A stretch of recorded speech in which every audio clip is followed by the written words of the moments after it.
Okay, got our trim for our 6.3 Impala there. Was able to get most of it polished up. Came out really good.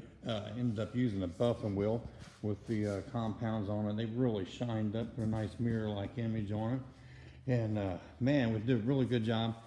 Only wrapped one piece around the buffing wheel, and that's the interior passenger side back window.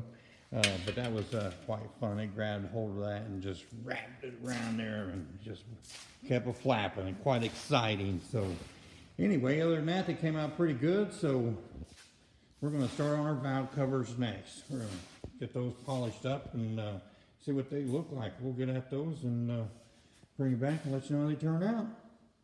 All right, until then.